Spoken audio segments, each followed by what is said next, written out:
If you fill a balloon with helium, a substance lighter than the nitrogen, oxygen, and other elements which compose the air around it, the balloon will immediately fly upwards. If you fill a balloon with hydrogen, a substance even lighter than helium, the balloon will fly upwards even faster. If you blow a dandelion seed out of your hands, a substance just barely heavier than the air, it will float away and slowly but eventually fall to the ground. And if you drop an anvil from your hands, something much heavier than the air, it will quickly and directly fall straight to the ground. Now this has absolutely nothing to do with gravity. The fact that light things rise up and heavy things fall down is simply a natural property of weight and density. That is very different from gravity. Gravity is a hypothetical magnetic-like force possessed by large masses which Isaac Newton needed to help explain the heliocentric theory of the universe.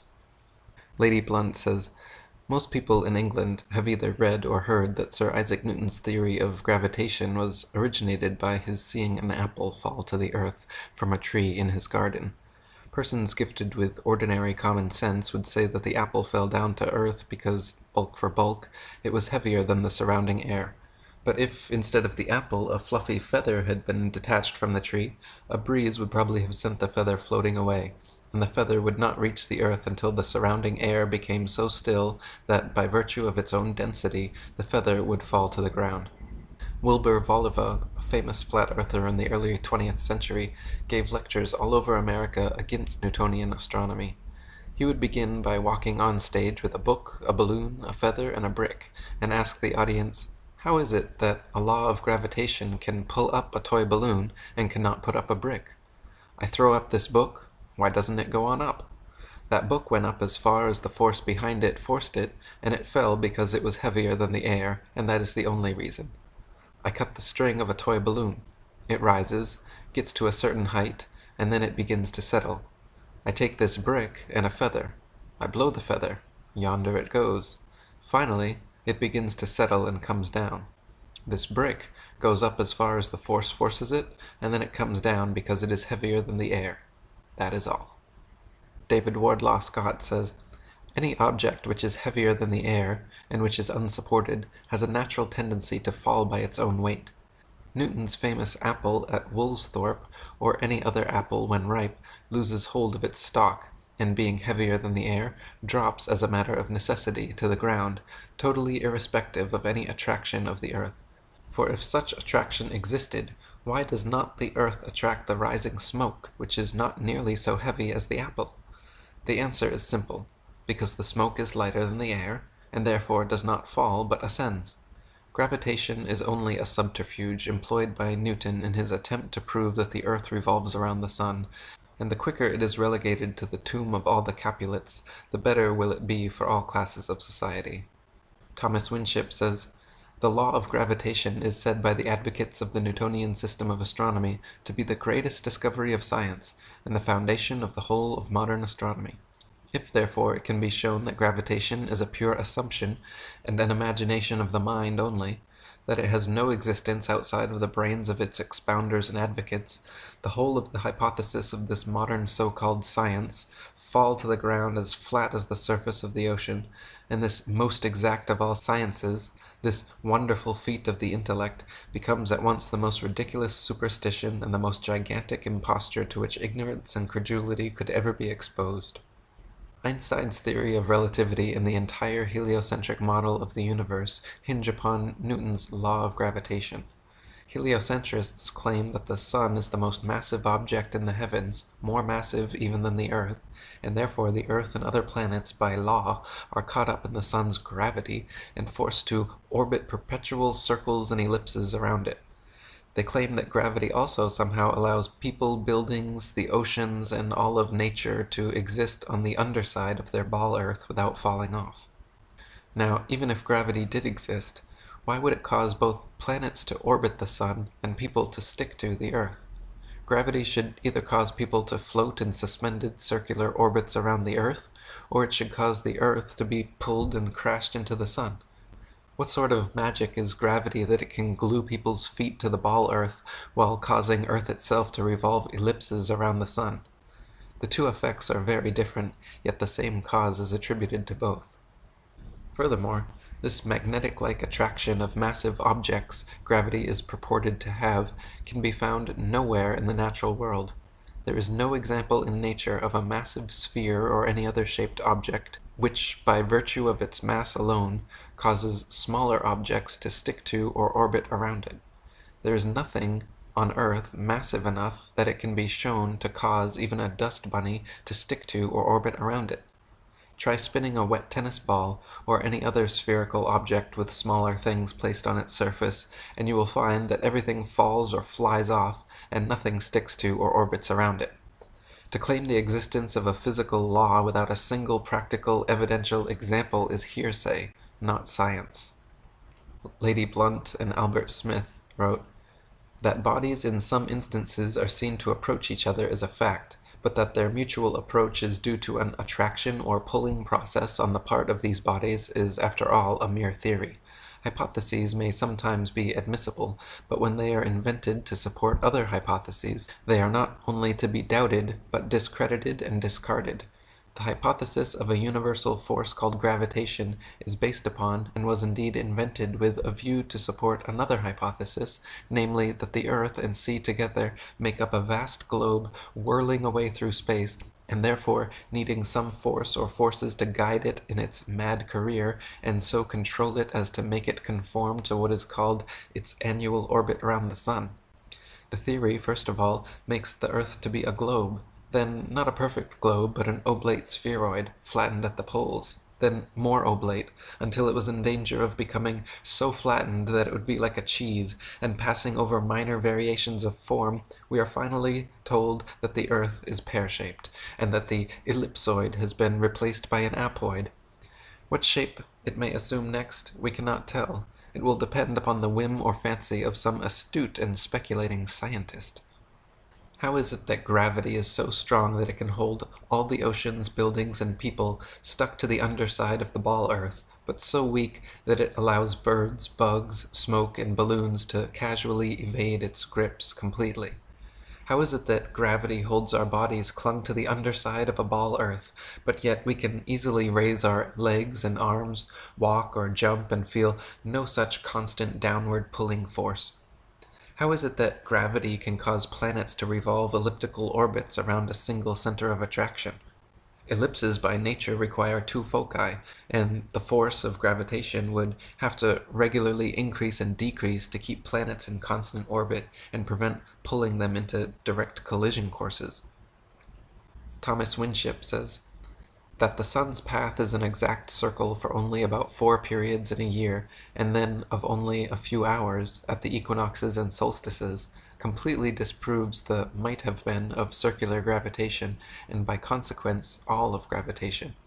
If the sun were of sufficient power to retain the earth in its orbit when nearest the sun, when the earth arrived at that part of its elliptical path farthest from the sun, the attractive force, unless very greatly increased, would be utterly incapable of preventing the earth rushing away into space in a right line forever, as astronomers say.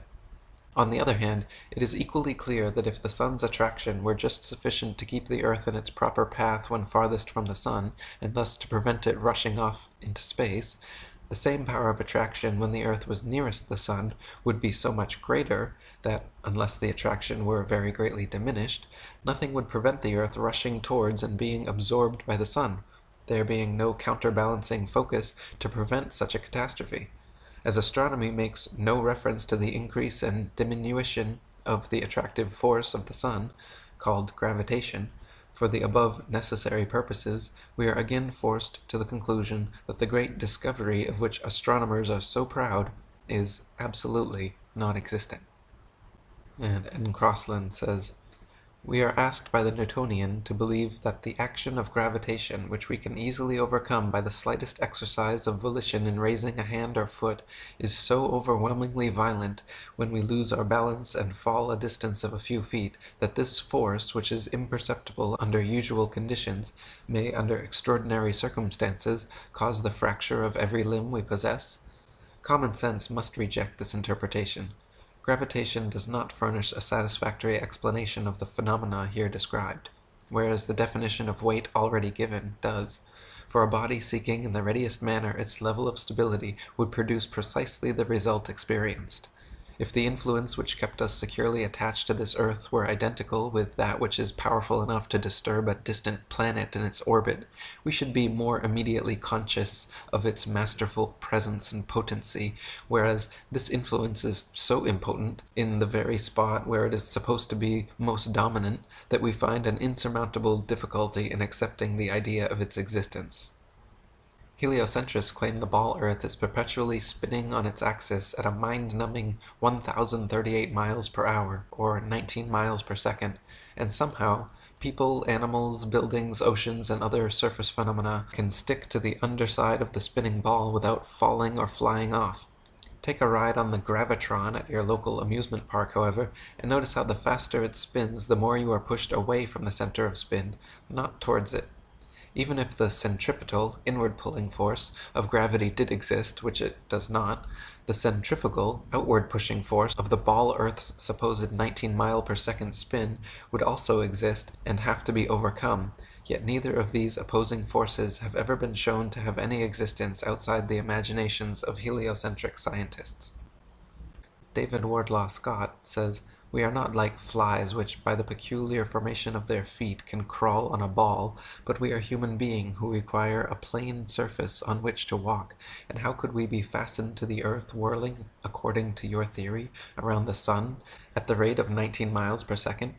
The famed law of gravitation will not avail, though we are told that we have 15 pounds of atmosphere pressing on every square inch of our bodies, but this does not appear to be particularly logical, for there are many athletes who can leap nearly their own height and run a mile in less than 5 minutes, which they could not possibly do if they were thus handicapped." And Crossland says, "The attraction of gravitation is said to be stronger at the surface of the earth than at a distance from it. Is it so? If I spring upwards perpendicularly, I cannot with all my might ascend more than 4 feet from the ground. But if I jump in a curve with a low trajectory, keeping my highest elevation about 3 feet, I might clear a bound of space above the earth of about 18 feet, so that practically I can overcome the so-called force, pull, at the distance of 4 feet, in the proportion of 18 to 4, being the very reverse of what I ought to be able to do according to the Newtonian hypothesis." Newton also theorized, and it is now commonly taught, that the Earth's ocean tides are caused by gravitational lunar attraction. If the Moon is only 2,160 miles in diameter, and the Earth 8,000 miles, however, using their own math and law, it follows that the Earth is 87 times more massive, and therefore the larger body should attract the smaller to it, and not the other way around. If the Earth's greater gravity is what keeps the Moon in orbit, it is impossible for the Moon's lesser gravity to supersede the Earth's gravity at Earth's sea level, where its gravitational attraction would even further out-trump the Moon's. Not to mention the velocity and path of the Moon are uniform, and should therefore exert a uniform influence on the Earth's tides, when in actuality the Earth's tides vary greatly. Furthermore, if ocean tides are caused by Moon's gravitation, how is it that lakes, ponds, and other smaller bodies of standing water remain outside the Moon's grasp, while the gigantic oceans are so affected? Thomas Winship says, "If the Moon lifted up the water, it is evident that near the land the water would be drawn away and low instead of high tide caused. Again, the velocity and path of the Moon are uniform, and it follows that if she exerted any influence on the Earth, that influence could only be a uniform influence. But the tides are not uniform. At Port Natal the rise and fall is about 6 feet, while at Beira, about 600 miles up the coast, the rise and fall is 26 feet. This effectually settles the matter that the Moon has no influence on the tides. Tides are caused by the gentle and gradual rise and fall of the earth on the bosom of the mighty deep. In inland lakes there are no tides, which also proves that the Moon cannot attract either the earth or water to cause tides, but the fact that the basin of the lake is on the earth, which rests on the waters of the deep, shows that no tides are possible, as the waters of the lakes together with the earth rise and fall, and thus the tides at the coast are caused, while there are no tides on waters unconnected with the sea." Samuel Rowbotham says, "It is affirmed that the intensity of attraction increases with proximity and vice versa. How then, when the waters are drawn up by the moon from their bed and away from the earth's attraction, which at that greater distance from the center is considerably diminished, while that of the moon is proportionally increased, how is it possible that all the waters acted on should be prevented leaving the earth and flying away to the moon? If the moon has power of attraction sufficient to lift the waters of earth at all, even a single inch from their deepest receptacles, where the earth's attraction is much greater, there is nothing in the theory of attraction of gravitation to prevent her taking to herself all the waters which came within her influence. Let the smaller body once overcome the power of the larger, and the power of the smaller becomes greater than when it first operated, because the matter acted on is nearer to it. Proximity is greater, and therefore power is greater. How then can the waters of the ocean immediately underneath the moon flow towards the shores, and so cause a flood tide? Water flows, it is said, through the law of gravity or attraction of the earth's center. Is it possible then for the moon, having once overcome the power of the earth, to let go her hold upon the waters through the influence of a power which she has conquered, and which therefore is less than her own? The above and other difficulties which exist in connection with the explanation of the tides afforded by the Newtonian system have led many, including Sir Isaac Newton himself, to admit that such explanation is the least satisfactory portion of the theory of gravitation. Thus we have been carried forward by the sheer force of evidence to the conclusion that the tides of the sea do not arise from the attraction of the moon, but simply from the rising and falling of the floating earth in the waters of the great deep. That calmness which is found to exist at the bottom of the great seas could not possibly be if the waters were alternately raised by the moon and pulled down by the earth. David Wardlaw Scott says, even Sir Isaac Newton himself confessed that the explanation of moon's action on the tides was the least satisfactory part of his theory. This theory asserts that the larger objects attract the smaller, and the mass of the moon being reckoned as only 1/8 of that of the earth, it follows that if, by the presumed force of gravitation, the earth revolves around the sun, much more for the same reason should the moon do so likewise, instead of which that wilful orb still continues to go round our world. Tides vary greatly in height, owing chiefly to the different configurations of the adjoining lands. At Chepstow it rises to 60 feet, at Portishead to 50, while at Dublin Bay it is but 12, and at Wexford only 5 feet. That the earth itself has a slight tremulous motion may be seen in the movement of the spirit level, even when fixed as steadily as possible, and that the sea has a fluctuation may be witnessed by the oscillation of an anchored ship in the calmest day of summer. By what means the tides are so regularly affected is at present only conjectured.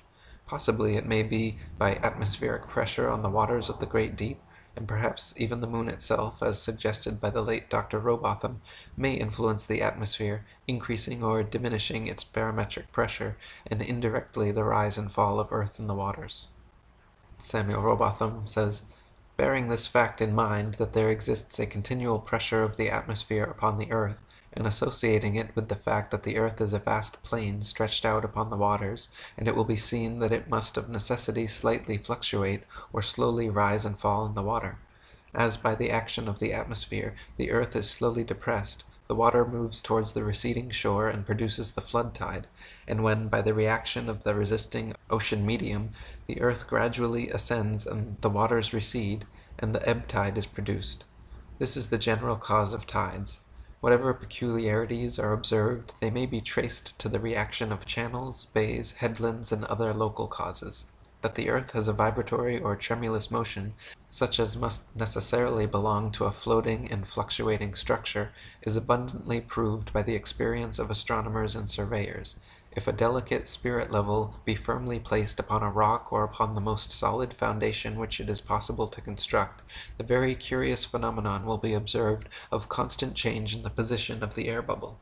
However carefully the level may be adjusted and the instrument protected from the atmosphere, the bubble will not maintain its position many seconds together.